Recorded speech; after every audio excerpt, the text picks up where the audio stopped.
Hi guys, நம்ம தமிழ் வச்சு அட்டாக் அண்ட் டைட்டில் சீசன் 4ல் எபிசோட் 4 தான் பார்க்க போகிறோம். வாங்க வீடியோக்குள்ள போயிடலாம். ஃபால்கோ, எங்கே இப்படி மூச்சு வாங்க ஓடிட்டு இருக்க? எனக்கு தெளிவை கொடுத்தவருக்கு உதவி பண்றதுக்காக இப்ப நான் ஓடிட்டு இருக்கேன். உங்களை அப்புறம் பாக்குறேன்.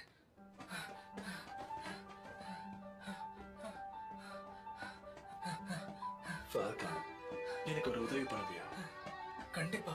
உங்களுக்கு என்ன பண்ணணும்? எனக்கு ஒரு லெட்டர் அனுப்பணும். ஆனா அதை எங்கிருந்தோ அனுப்பின மாதிரி இருக்கணும். ஏன்னா அதை செக் பண்றதுக்கு வாய்ப்பு இருக்குல்ல? ஆமா, நிச்சயம் இருக்கு. நான் நல்லா இருக்கேன், எனக்கு ஒண்ணும் இல்லைன்ற விஷயத்த நீ வெளியில கொண்டு போய் எனக்காக சேர்த்துட முடியுமா? கண்டிப்பா செய்யறேன். இதெல்லாம் உங்க குடும்பத்துக்காக தானே? ஆமா, அவங்களுக்கு நான் இங்கதான் இருக்கேன்ற விஷயம் தெரியணும். அப்பதானே அவங்களும் நிம்மதியா இருப்பாங்க.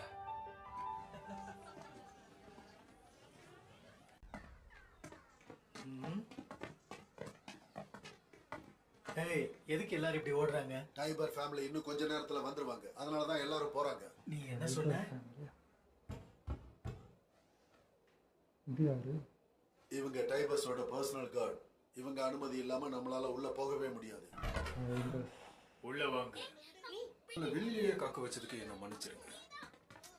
நான் Willy, head of the Tybur family. உங்களை பார்த்ததுல சந்தோஷம். வாலிஸ் வாரியர் யூனிட்டோட கமாண்டர் மெஹத்லா. மகிழ்ச்சியான உங்க குடும்பத்தோட சேர்த்து உங்களை சந்திச்சதுல சந்தோஷம். நம்ம என்னோட ஒன்னாதான் இருக்கு கமெண்டர் நகாத். இப்போ என்னோட அன்பான குடும்ப உறுப்பினர்களை உங்களுக்கு அறிமுகப்படுத்துறேன்.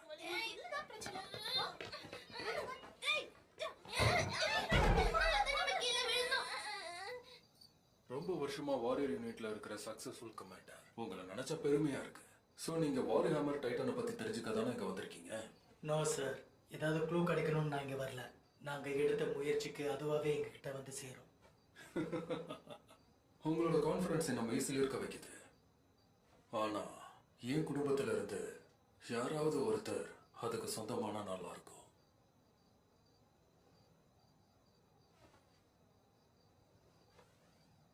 இந்த ஸ்டேஜ் ஆஃப் ஃபெலோஸை பார்க்கறதுக்காக தான் நான் இங்க வந்தேன். இது நடந்த பல வருஷங்கள் இருந்தாலும் டெவில்களுக்கு முடிவு கட்டி மக்கள் மனசுல நின்ன உலகத்தை காப்பாத்தின அந்த ஹீரோ தான் ஞாபகத்துக்கு வராரு. இதை நினைக்கும் போது அடி மனசுல இருந்து ஏதோ ஒண்ணு என்ன அப்படியே வெளியே இழுக்குது. உண்மையிலேயே இதுதான் ஸ்பிரிட் ஆஃப் மார்லியா? எஸ், நீங்க சொல்றத நானும் ஒத்துக்கிறேன். இந்த சிலைக்குள்ள ஏதோ ஒரு சக்தி இருக்கதான் செய்யுது. உங்களை புரிஞ்சுக்கிறது ரொம்ப கஷ்டமா இருக்கு கமாண்டர். நீங்க மார்லியை திரும்ப உருவாக்க போறீங்கிற விஷயத்த நான் இப்பதான் கேள்விப்பட்டேன். இந்த நியூஸ் பேப்பர்ல வர செய்திகளை பார்த்து மக்கள் கண்டதையும் பேசிட்டு இருப்பாங்க சார். நாங்க ரீவொர்க் பண்ணி பார்டரை எக்ஸ்பேண்ட் தான் பண்ண போறோம். அதை நினைச்சு சந்தோஷப்படுவீங்க. நம்மள அச்சுறுத்திட்டு இருக்க டேம்லெட் டெவில்ஸ்க்கு என் படையை வச்சு நிச்சயம் அதுக்கு நான் பதிலடி கொடுப்பேன். அப்ப அவங்க புரிஞ்சுப்பாங்க. மார்லியோடைய மக்கள் கிட்ட யாராவது வம்பு பண்ணாங்கன்னா அவங்கள ஆபத்துல மாட்டிப்பாங்க. நம்ம நாட்டை அடுத்த கட்டத்திற்காக எடுத்துட்டு போற முதல் போராதான் நான் இதை பாக்குறேன். ஆனா அப்பேற்பட்ட மார்லியவே கண்ட்ரோல் பண்றது இந்த ஷேடோஸ் தான். அதை ரொம்ப தாமதமா சொல்லிட்டேன் சார். உங்களோட தோரணையை விட்டு கொடுக்காம தான் பேசுறீங்க. ஆனா நான் சொல்ல வர்றத மோப்ப பிடிச்சிருப்பீங்க. இருந்தாலும் டைபர் ஃபேமிலி சார்பா நான் உங்ககிட்ட ஒரு தடவை சொல்றேன். நாம நம்ம மிலிட்டரியில மேலின்ஸை மட்டும் யூஸ் பண்ண போறது கிடையாது. மொத்த நாட்டையும் திரும்பி பார்க்க வைக்கவும் அதோட மார்லிஸை வச்சு நீங்க பெரிய திட்டம் போட்டிருக்கிறதும் எனக்கு நல்லாவே தெரியும். நீங்க தூரம் நின்று வேடிக்கை பாக்குறீங்கன்னு தெரியும். இருள மூலிகை நினைக்கிற உங்க நாட்டை வெளியே கொண்டு வர நினைக்கிறீங்கல்ல. ஆனா அதுக்கு நாங்க தானே ரெஸ்பான்சிபிள் தரணும். அந்த ரெஸ்பான்சிபிளை நான் உங்களுக்கு ஃபெஸ்டிவல்ல தரேன். புது ஹீரோஸோட சிலையை நானே ரெடி பண்ணி தரேன். மார்லியோட புதிய தலைமுறைகள். இதுக்கு உங்களுக்கு ஓகேனா எனக்கு ஹேண்ட்ஷேக் பண்ணுங்க. நீங்க ஏன் பக்கம் தாங்கிறத நான் புரிஞ்சுக்கிறேன். இவர் வேற ஊர் அப்போ.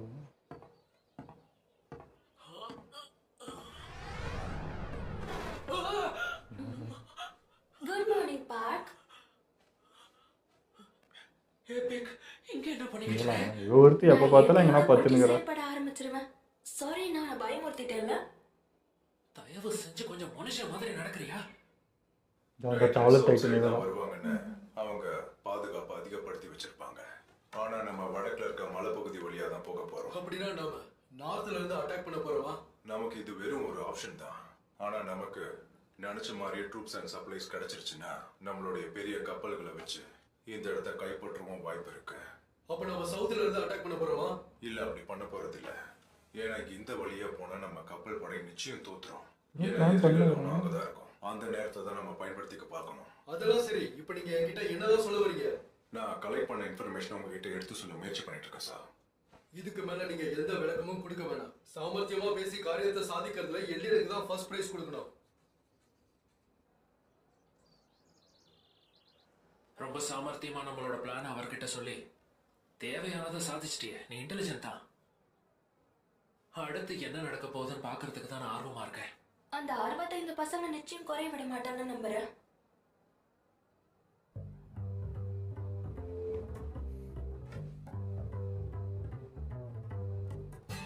எப்படி சிரிச்சா? அவ்வளோ வந்துடுறானே. கேபியை ஃபால்கோ தோக்கடிச்சிட்டான்.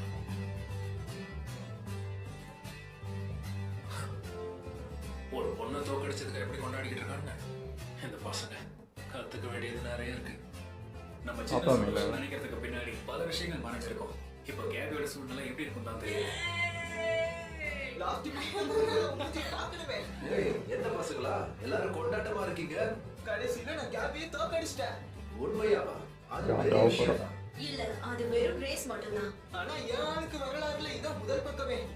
ஏய், கிண்டல் பண்ணிட்டு இருக்காங்க. எனக்கு ஒரே கூச்சமா இருக்கு. இதுக்கே நீங்க கூச்சப்படாட்டி நெக்ஸ்ட் ஆர்மர் நீ தான் சொன்னா இன்னும் வைக்கப்படுவேன். நினைச்சேன். சின்ன போட்டியில தோக்கடிச்சிட்டு உனக்கு பெரிய ஆளு நினைச்சிட்டு இருக்கியா? முடிஞ்ச என் கூட பேட்டில் ஃபீல்ட்ல சண்டை போட்டு போறோம். அப்புறம் தெரியும் நான் யாருன்னு. சாரி, எனக்கு தெரியும். இந்த சின்ன சந்தோஷத்தை எனக்குள்ள நான் கொண்டாடிக்கணும்னு நினைச்சேன். அவ்வளவுதான். இதுக்கப்புறமா தான் நான் முழு வேகத்தோட என் முயற்சியை ஆரம்பிக்கணும். அடேங்கப்பா, இவன் தான் அக்மார் வீரன். உனக்கு கொஞ்சம் கூட கோவமே வராதா? உங்க குடும்பத்திலே தம்பி பொறுத்தவடா நீ.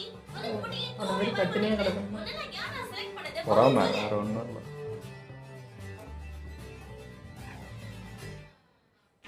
எல்லையா மீறாத. ஃபால்கோ, எதுக்கு பேசுறாங்க? நீ கொஞ்சம் வாயை மூடு. நான் கரெக்டாக இருக்கா பொறுக்க மாட்டேது அவளுக்கு. இப்ப குரலை உயர்த்தி பேசி என்ன தோக்கடிச்சிடலாம் தானே முடிவு பண்ணிட்டு சுத்தி கோவம் வருது. ஏதோ இருந்தாலும் நேருக்கு நேரா மோது. போயிடுறா, விட்டு பேசாத. வேலை செய்யல. நான் சொன்னதுல என்ன தப்பு இருக்கு? நில்லு, பதில் சொல்லு. அவாய்ட் பண்ணிட்டு போயினே இருக்கணும். ட்ரைனிங்க முடிச்சிட்டு வந்த நம்ம யங் வாரியருக்கு ரொம்ப பசிக்குது போல இருக்கு. கேபி, ஊரெல்லாம் உன்னை பத்தி தான் பேச்சு. இந்த சின்ன வயசுல இந்த பொண்ணு இவ்வளவு சாமர்த்தியமா இருக்குன்னு சொல்றாங்க. அப்படியே இந்த மூடியை ஓபன் பண்ண. சாரி, ஆனா நான் சோஃபியா. சோஃபியா. குடிக்கிற பாவி, கண்ட இடத்துல கைய வச்சு நம்ம குடும்ப மானத்தை வாங்கிடுவோம் போல இருக்கே. உனக்கு எத்தனை தடவை சொல்றது? நீ வாயை மூடி குடிச்சு. நான் குடிக்கிறதுக்கு முக்கிய காரணமே நீதானே. உன் ஆணவத்துக்கு உன் எதிர்காலம் நல்லாவே இருக்காது பாரு. மரியாதை இங்க இருந்து போறியா இல்ல உங்க அம்மா கிட்ட எல்லாத்தையும் சொல்லவா? பசங்களா, என் கடையில இருக்கிற ஃபேமஸான ஃபுட் தரேன். கார சாரமாவும் வயிறு ஃபுல்லா சாப்பிடுறதுக்கு எங்க ஸ்பைசி சீஸ் பிரவுன்.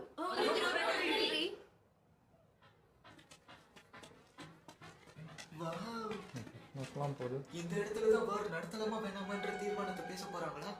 ஆமா, ஸ்டேஜ் கட்டுறது பார்த்தா அப்படிதான் இருக்கு. ஓ, ஸ்டேஜா? மொத்த உலகத்துல இருந்து தலை சிறந்த தலைவர்கள் இங்க வருவாங்க. அந்த நேரத்துல நம்ம திறமைகளை காட்ட அது ஒரு நல்ல வாய்ப்பா இருக்கும். மீட்டிங் இன்ட்ரெஸ்டா தான் இருக்கு. ஒரு பெரிய சத்தத்துக்கு அப்புறம் நிசத்தமா மாறுற அந்த சூழல் இருக்கே. என் ஐடியா வேலைக்காக தான் நினைக்கிறியா? உன் ஐடியா கேட்க நல்லதா இருக்கு. எல்லா கண்ட்ரியும் சேர்ந்து தான் இந்த போரே நடத்துது. அதுவும் மார்லிஸோட தவறுனால. நம்மள அவங்க எப்படி நடத்துவாங்கன்னு கூட தெரியாது. ஆனா எல்டிஎம்ஸ் வெறுக்கிறவங்களை விட நம்மள வெறுக்கிறவங்க கம்மியா இருக்கிறது தான் நல்லது. என் குடும்பம் என்னன்னு நான் தெரிஞ்சுக்கிறதுக்காக தான் இங்க அனுப்பி வச்சாங்க. ஆனா நடக்கிற எல்லாமே நிச்சயமா ஒரு காரணத்துக்காக தான் இருக்கும். தேர்ந்தெடுக்கிற உரிமை நம்ம கிட்ட தான் இருக்கு. நம்ம மக்களுக்கு உதவி செய்வோம், நம்மளுக்கு புரிய வைப்போம். அந்த டெவில்ஸ்க்கு நம்ம யாருன்னு காட்ட வேண்டிய நேரம் வந்துருச்சு. ஓகே, ஆனா எப்படி? முதல்ல சிரிக்க கத்துக்க. நீ யோசிக்கிறதெல்லாம் புரியுது, ஆனா உடனே இப்ப நம்ம சண்டைக்கு போயிட போறது இல்ல. உன்னை ப்ரூவ் பண்றதுக்கு இன்னும் நிறைய டைம் இருக்கு. உன்னையும் சேர்த்து தான் சொல்றேன். நீங்க ரெண்டு பேரும் நடந்துக்கிறத பார்த்தாலே கட்டுப்பா வருது. இவன் தான் இவ முதல்ல பேச கத்துக்கணும். சரி, அப்ப இவ்வளவு முறையா நான் நடந்துக்கோவா? ஒண்ணும் இல்ல, நான் நார்மலா தான் இருக்கேன். எனக்கு எந்த பிரச்சனையும் இல்லை. அப்பப்போ கொஞ்சம் சின்னதா கோவம் வரும், அவ்வளவுதான். நான் விஐபிஸ பார்க்க தயாராகணும். இதுதான் கிடைக்க போகுதுன்னு ரொம்ப நம்பிக்கையா ரகசியமா பார்க்கணும். இவளுக்குள்ள டெவில் பூந்துருச்சா என்ன? இன்னும் ஒரு தடவை என்னை பத்தி இப்படி பேசுனீங்க, அப்புறம் காலம் முழுக்க உங்களை ஓட வச்சிருவேன். ஜாக்கிரதை. அது கமாண்டர் மெகாத். இதுதான்.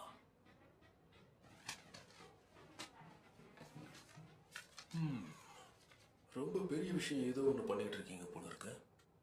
உடைஞ்சு கிடக்கிற இடத்த சரி பண்ணிட்டு இருக்கோம், அவ்வளவுதான். உங்களுக்கு என்னோட வாழ்த்துக்கள் கமாண்டர். உங்க ஆர்மி நல்லாவே தலையாட்டுது. இல்ல சார், இந்த ஆர்மி தேசத்துக்கானது. அப்புறம் மார்லி, அவங்களும் தேசத்துக்காக போராடின வீரர்கள் தான் சார். எல்லாரும் தேசத்தை பத்தி யோசிக்க மாட்டாங்க. சிலர் மால்டியன் எல்டியனை பத்தி விவாதம் பண்ணிக்கிட்டு இருப்பாங்க.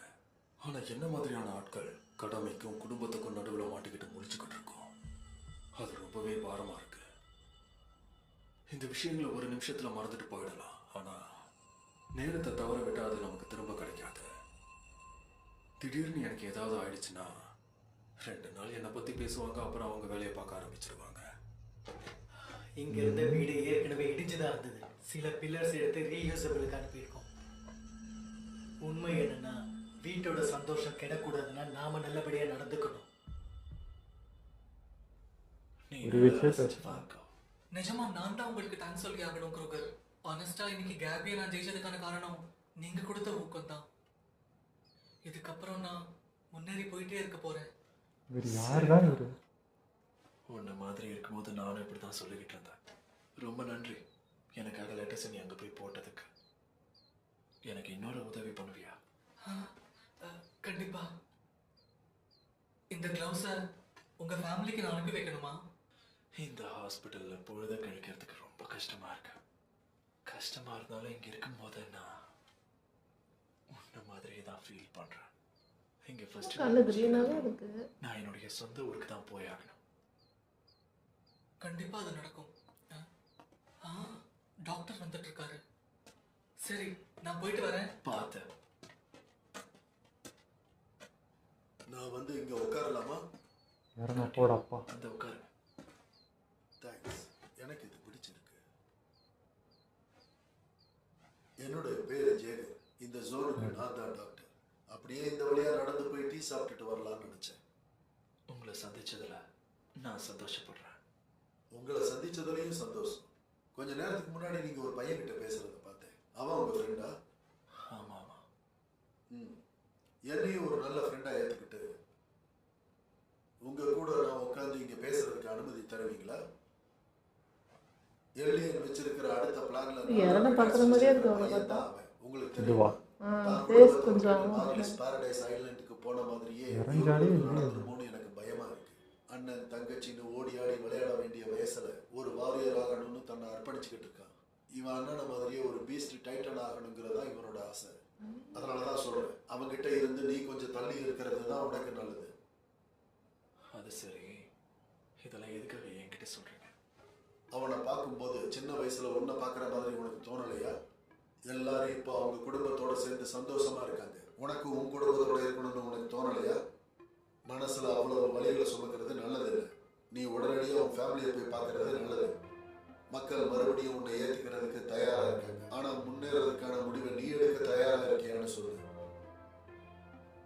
ஒருவேளை இதுதான் அந்த அந்த ஃபர்ஸ்ட் லைஃப்க்கு பிறந்த பையனுக்கும் நீங்களும் உங்க குடும்பத்தை உதறி தள்ள ஒருத்தர் தானே. அதுக்காக நான் இப்போ வரைக்கும் வருந்திக்கிட்டு இருக்கேன். உன் தங்கச்சியை டாக்டர் ஆக்குவேன். நீ எதுக்கு லாயக்கு இல்லை, நீ பையன்கிட்ட கடுமையா நடந்துக்கிட்ட. அதுக்காக அவன் தங்கச்சியை கொண்டு போய் சவருக்கு அந்த பக்கம் விட்டுட்டான். அதுக்கப்புறமா அவன் இது எல்லாமே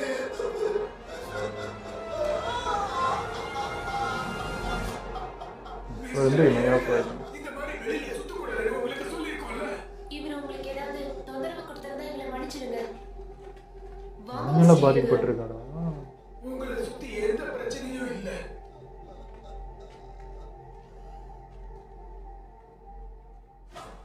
தெரிஞ்சமே இதை பேசியிருந்தாரு.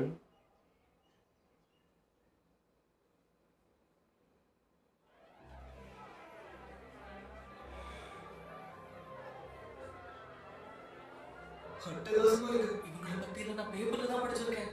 வாயை பொழந்துகிட்டு நிக்காதீங்க. நம்ம திறமையை பார்த்து அவங்க தான் வாயை பொழுக்கணும். சரி, வேஸ்ட் பிளேட்ல இருந்து ஆரம்பிப்போம். லீனிங் காடா இது. எனக்கு இன்னும் கொஞ்சம் கிடைக்கும்.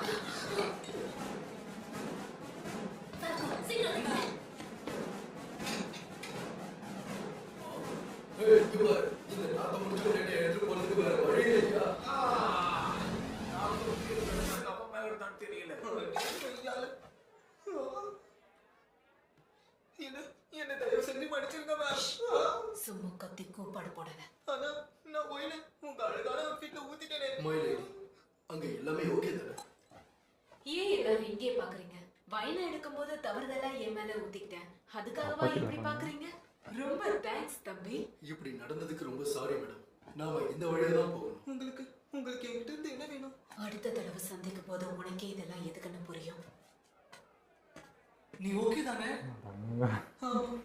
அவங்க என்ன காப்பாத்திட்டாங்க. யார் யாரோ வராங்க, இன்ட்டு கொடுக்குறாங்க. அவங்க யாருன்னு எனக்கு தெரியும். அவங்க கிழக்க சேர்ந்த ஒரு யாரு பேரு எல்டிஎல்லா கிழக்கு சேர்ந்து எப்படி இது வெள்ளி தானே? வெள்ளி நீங்க வந்து எனக்கு ரொம்ப சந்தோஷத்தை கொடுத்துட்டேன். அம்பாசிடர் வேக்னோ பார்த்து ரொம்ப நாள் ஆச்சுல்ல? அப்புறம் நம்பியா உன்னோட பசங்களாம் எப்படி இருக்காங்க? ஆமா, எப்பவும் போல ஒரே அடம் தான். அப்படியே திரும்பி என்ன ஞாபகம் இருக்கா பார்த்து சொல்லுங்க. Of course. நிழல் கொடுத்த மரத்தை யாராவது மறப்பாங்களா?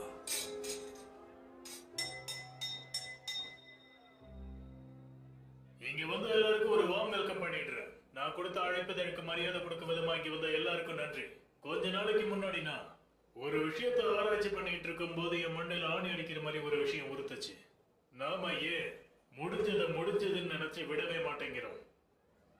எனக்கு புரியுது, விரோதிகள் இல்லாம ஒரு நல்ல நண்பர்களா இருக்கலாமே. இன்னைக்கு ராத்திரி நம்ம மதுவை குடிச்சு மனசுல இருக்கிற கசப்புகளை வெளியே தெரியும். யாரெல்லாம் என் கூட சேர்ந்து என்ஜாய் பண்ண போறீங்களோ அவங்க கிளாஸ் ரைஸ் பண்ணுங்க. Cheers. இது வருங்கால அமைதிக்காக. யாருமே பண்ணலையே. நல்ல ஸ்பீச் தான், ஆனா யாருக்குமே அது புரியல.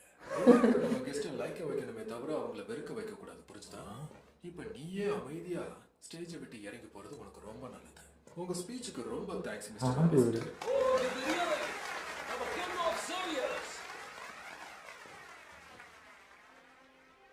நீங்க எல்லாரும் என் கூட சேர்ந்தீங்கன்னா நாளைக்கு லபேரியாவை அழிய விடாம நாம பாதுகாக்கலாம்.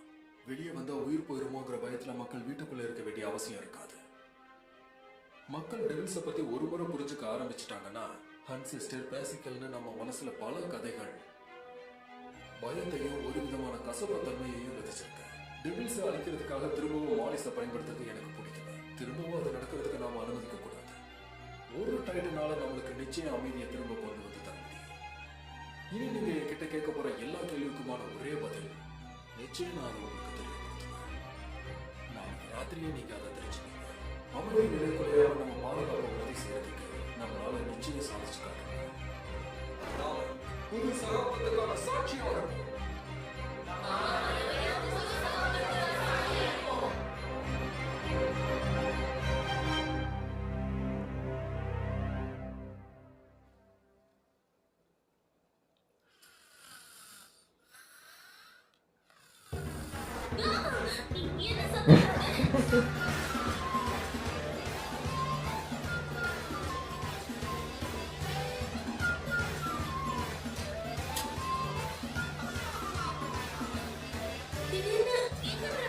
கொண்டாட்டமாகுது.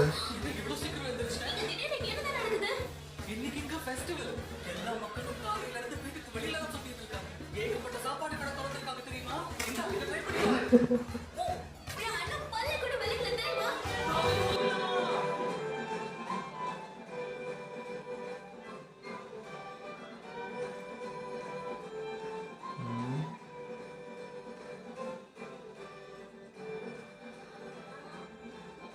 ஆனா எதுக்குன்னு தான் தெரியல.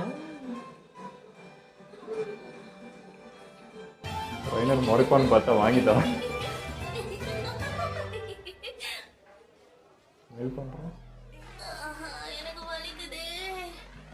ஆட்டம் போடும் போது அது உனக்கு தெரியலையா? அது பாக்குறதுக்கு அழகா இருக்குல்ல? இதே மாதிரி எல்லா நாளும் ஃபெஸ்டிவலா நல்லா இருக்கும். ரொம்ப ஆசைதான். என்னன்னு தெரியல. நானும் கவனிக்கிறேன், இந்த லாஸ்ட் 3 நாளா என்னென்னவோ நடக்குது. என்ன நடந்துட்டு இருக்கு? அது ரொம்ப விசித்திரமா இருக்கு. நம்ம உலகத்துல ஏதோ அமைதி வர மாதிரி தோணுது.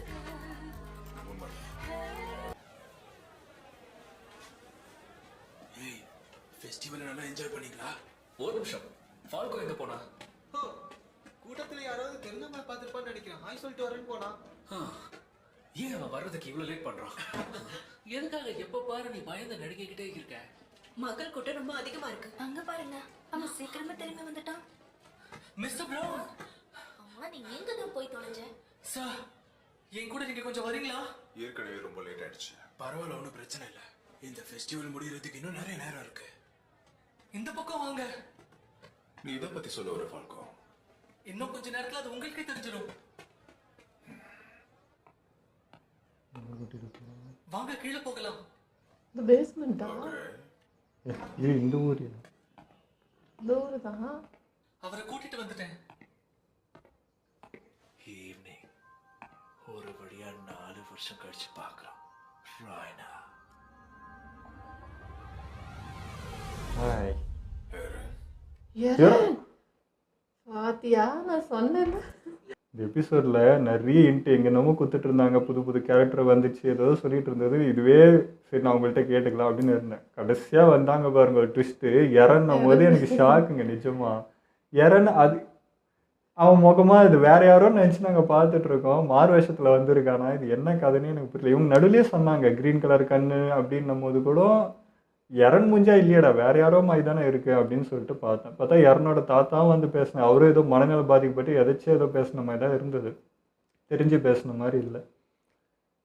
இது எப்படிங்க இறன்னு இது கண்டுபிடிக்குது? உங்களுக்கு யாருன்னா நீங்கள் ஃபர்ஸ்ட் டைம் பார்க்குறப்ப இவன் இறன்றதை கண்டுபிடிச்சிட்டீங்களா? என்ன எங்களுக்கு தெரியலையா? ஒன்றுமே புரியலையா? அவன் மூஞ்சே இது இல்லையே. அவன் மூஞ்சி ரொம்ப மெலிசா அப்படி இருக்குது, ரவுண்டு பேஸாக இருக்குது, மூக்கு எல்லாமே வேற மாதிரி இருக்குது. இது எப்படி நாங்கள் இறன்னு ஆனா ஏற்றுக்கணும்? எனக்கு தெரிஞ்சிச்சு அந்த ஃபேஸ் கட்டு சைடில் பார்க்கும்போது அந்த எரன் ஃபேஸ் அப்படியே வந்துச்சு. அதனால நான் எரனா தான் இருக்கும், எரன் மாதிரி இருக்குன்னு நான் சொன்னேன். பட் அவனாவே இருப்பான். அதுவும் இல்லாமல் கால்லாம் போயிருந்துச்சா, அதனால நான் வந்து எரன் சொந்தக்காரங்க எரனுக்கு என்ன சொல்றது, அவங்க குடும்பத்தில் யாரோ ஒருத்தர் அப்படிதான் நான் கொஞ்சம் பார்த்துட்டு இருந்தேன், அப்படிதாச்சும் வருமான்ட்டு. பட் இது எக்ஸ்பெக்ட் பண்ணவே இல்லை. அது இவங்க இடத்துக்கே வந்து உக்காந்துட்டு மீட் பண்ணணும் வர சொல்லி உக்காந்துருக்கான். எதிர்பார்க்கல நான். அப்போது இங்கே தான் இருக்கிறான் போல தம்பி. நாம அங்கே ஊரில் இருப்பான், இந்நேரம் இன்னும் எப்படி வளர்ந்துருப்பாங்களே என்ன ஏதுன்னு பார்த்தா இவன் இப்போ எப்படிங்கிறான். அது இந்த ஊரில் வந்து உக்காந்துட்டு இருக்கான். என்னாச்சு என்னன்னே எனக்கு ஒன்றுமே புரியல. என்னாச்சுன்னு தெரியல. கட்டெல்லாம் போட்டு உட்காந்தாங்க. ஏதாவது ஆயிடுச்சா, அங்கே ஏதோ ஒரு பெரிய சம்பவம் பண்ணிட்டு வந்து இங்கே உட்காந்துருக்கானா என்னன்னு தெரியல. கால்லாம் அது ஈலாயிடுமே. கால்லாம் வெட்டிருந்தா இவன் நடிக்கிறான்னா இது என்ன கதைன்றதே புரியல. மேபி இப்போ கால் வந்து அவனால இல்லாமல் ஒருவேளை நடிக்க முடியுமா அவனார், அப்போ கூட ஈலாகி திரும்ப வந்துடும்ல. இல்லை ஒன்றுமே புரியல. ஒரு சின்ன சின்ன இன்ட்டு கொடுத்துட்டாலே நம்மளுக்கு வந்து தலை வெடிச்சிடும். ஏற்கனவே இங்கே நிறைய கொஷின்ஸ் இருக்குது. இப்போ இறன்னு ஒரு போர்ஷனுக்கு வச்சுட்டு இப்போ இது என்ன ஏதி எங்கேக்கிறான், ஏன் இப்படி கிடக்கிறான். லாஸ்ட்டாக வந்து நம்ம இப்போ ரைனரையும் கூப்பிட்டு பேசுகிறான். அவனே இங்கே ஸ்டார்ட் ஆக போதா சண்டை என்னன்னே புரியல. வாடா தம்பி சண்டை போடலான்ட்டு அங்கேயே நின்று கூப்பிட்ற மாதிரி இருக்குது. ஒரு நேரம் வந்து அந்த பையனை வேற ஏதோ லெட்டர் கொடுத்து ஏதோ போட வச்சுட்டு இருந்தான். அது என்ன கதைன்னு தெரியல. இவ்வளோ விஷயங்கள் ஒருவேளை இங்கே இன்ஃபர்மேஷன் கேதர் பண்ணி அனுப்பிச்சிட்டேன். அப்போ கூட இங்கேருந்து எப்படி லம்மூருக்கு அனுப்ப முடியும்? அதுவும் சாத்தியம் இல்லையே. ஒன்றுமே புரியலைங்க. எல்லாமே குழப்பமாகுது. இந்த பக்கம் புதுசாக இப்போ இன்னும் மெல்லினுக்கே ஒரு எட்டு மாதிரி இப்போ இங்கே ஒருத்தர் வந்தார். இவர் சொல்கிறது தான் இவங்க கேட்குறாங்களா, இவர் யாருன்னு ஒன்று. அப்புறம் பார்த்தா ஒரு பார்ட்டியில் பார்த்தா எல்லா ஊர் மக்களும் வந்து நின்ன மாதிரி இருந்தது. ஏன்னா ஒருத்தர் ஒரு கேட்டில் ஒருத்தர் வந்து சவுதி அது இதுன்னு அந்த மாதிரி நம்ம இந்தியா கூட ஒருத்தர் சிங்கு மாதிரி இருந்தார். ஸோ எல்லா ஊரும் சேர்த்து வச்சு ஒரு மீட்டிங் போட்டுட்டு இருக்காங்களா அப்படின்ற மாதிரி ஒரு ஃபீல் இருந்துச்சு. அப்போ இவர் யார், இவர் சொல்கிறத எல்லோரும் கேட்பாங்களே. ஃபஸ்ட்டு ஒருத்தர் பேசினார், யாரும் மதிக்கூட இல்லை, எல்லாம் முறைச்சாங்க. பட் இவர் வந்ததை எல்லோரும் கை தட்டுறாங்க. அப்போ என்ன மொத்தத்துமே இவர் தான் எட்டா, அதுவுமே எனக்கு புரியல. வேற ஒரு பேர் சொன்னாங்க. ஸோ அப்போ இந்த ஊர் இல்லையா, வேற ஒரு ஊரா, அவங்க தான் இப்போது அதாவது மெர்லினுக்கே அவங்க தான் எட்டா அப்படின்ற மாதிரி ஒரு ஃபீல்லாம் இருக்குது. அப்போ நெக்ஸ்ட் எபிசோடில் சொல்கிறாங்க. ஆனால் எனக்கு இங்கே ரெய்னர் முழுசாக பார்க்குறதுலேருந்தே எனக்கு ரெய்னரை பார்த்து ரொம்ப பிடிச்சிருக்கு. ஏன்னு தெரியல, ஏதோ ஒரு விஷயம். அங்கே பார்த்த ரெய்னரை விட இங்கே பார்க்கும்போது அந்த அமைதியாக யோசிக்கிற விதம், ரொம்ப காமாக திங்க் பண்ணி ஒன்று பண்ணினே இருக்காங்க. அது என்னவோ அவன் சைடு அவன் மேலே ஒரு இமேஜ் மாதிரி க்ரியேட் ஆகிட்டே இருக்குது. அது எமோஷ்னலாவா இல்லை எப்படி சொல்கிறதுன்னு தெரில. பட் ரெய்னர் பிடிச்சிருக்கு இந்த இதெல்லாம். அதாவது அவங்க ஊரில் அவங்க குழந்தை, அவன் பார்த்து வளர்ற ஜென்ரேஷன், அவன் பார்த்து ரசிக்கிறான். அதனால நம்மளுக்கு அப்படி இருக்குது. அப்படியே நம்ம ஊருக்கு வந்தால் இப்படியா இருப்பான்? இல்லை இங்கே பிறந்து வளர்ந்த ஊர் இது நம்ம ஊருன்றதுனால இங்கே வேற மாதிரி தெரிகிறான்னு நினைக்கிறேன். இருக்கலாம். அது மெச்சூர் ரொம்ப அதிகமாக தெரியுது, அதனால பிடிக்குதா என்னன்னு தெரியல. அங்கே வந்துட்டு கொஞ்சம் எமோஷ்னல் ஆகிட்டான், அழுவான், ஒரு யோசிக்கிறதுக்கே குழப்பத்திலே இருப்பான். அந்த மாதிரி இருந்தானா. ஸோ அதனால் இங்கே பார்க்கும்போது எனக்கு ரொம்ப வித்தியாசமாக தெரியுதான். இன்னும் வளர்ந்துட்டான்ல, இப்போ மென் ஆகிட்டான். அதனால் அந்த இது இருக்குல்ல, ப்ளஸ் வந்து அதை முடியும் போகுது. ஸோ மாற்றணும், அதனால் அப்படி இருக்கான். ஆனாலுமே பார்த்தீங்கன்னா ஒரு குழப்பமும் உள்ளே இருக்குது. எல்லாமே யோசிச்சுட்டு தான் இருக்கேன். இப்போ ஃபைனலாக எரனையும் வந்து மீட் பண்ணுறான். இப்போ இங்கே ஒன்று நடக்க போகுதுன்றது தெரியுது. ப்ளஸ் இங்கே மீட்டிங்கும் கரெக்டாக இப்போ தான் நடக்க போகுது. அதுதான் ஸ்டேஜ் போட்டு ஒன்று பண்ணிட்டு இருந்தாங்க. இதுக்கு தான் எரன் வெயிட் பண்ணிட்டு இருந்தான் நான் இவ்வளோ நாள். இப்போ இதை இங்கே வந்து கலவரம் பண்ணுறதுக்கு தான் இங்கே வெயிட் பண்ணிட்டு இருக்கானோன்ற மாதிரி தோணுது இவ்வளோ நாளாக. அதான் ஃபீல் ஆகுது. பார்ப்போம் நெக்ஸ்ட் எபிசோடில். ஏன்னா இது வந்து எல்லாமே இன்ட்டாக இருக்கிறதுனால நம்ம கனெக்ட் பண்ணிட்டு போனோம்னா பேசினே இருப்பாங்க. அதனால பார்த்துப்போம் நெக்ஸ்ட் எபிசோட். லாஸ்ட்டாக எனக்கு இன்னொரு டவுட்டும் இருக்குது. இப்போ எரன் மட்டும்தான் இங்கே வந்திருக்கா, நம்ம பசங்க நிறைய பேர் இங்கே மார்வெல்ஸ், ஏன்னா அன்றைக்கி வந்தாங்க இல்லையா, அன்னிலேருந்தே இங்கே தான் இருக்கிறாங்களா அப்படின்ற மாதிரியே ஒரு டவுட் இருக்குது. சரி பாப்பா, எல்லாருமே இங்கே மார்வெல்ஸில் உட்காந்துட்டு இருக்காங்களா, இல்லை இவன் மட்டும் தானே, இவன் என்ன இன்ஃபர்மேஷன் கொடுத்து தான் வருவாங்களா, இல்லை இவன் தனியாக வந்துட்டானோ நான் பார்த்துக்கிறேன் அப்படின்ற மாதிரி இந்த கொஷின்ஸ்லாம் வேறு வந்துட்டு இருக்கு. எப்படி சொல்கிறது, அவன் வந்து காலை வெட்டிட்டு வர மாதிரி எனக்கு வந்து வேஷம் போடுறது, வெட்டின்னு வந்துட்டு திரும்ப ஈலானது திரும்ப வெட்டிட்டு வர மாதிரி இருக்குது. அவனுக்கு தான் ஆயிடும்ல, அப்படி தான் தோணுது. ஓகே, இதெல்லாம் நம்ம வீடியோ முடிச்சுப்போம். மறக்காமல் லைக் ஷேர் பண்ணுங்கள், மறக்காமல் சப்ஸ்கிரைப் பண்ணிடுங்க.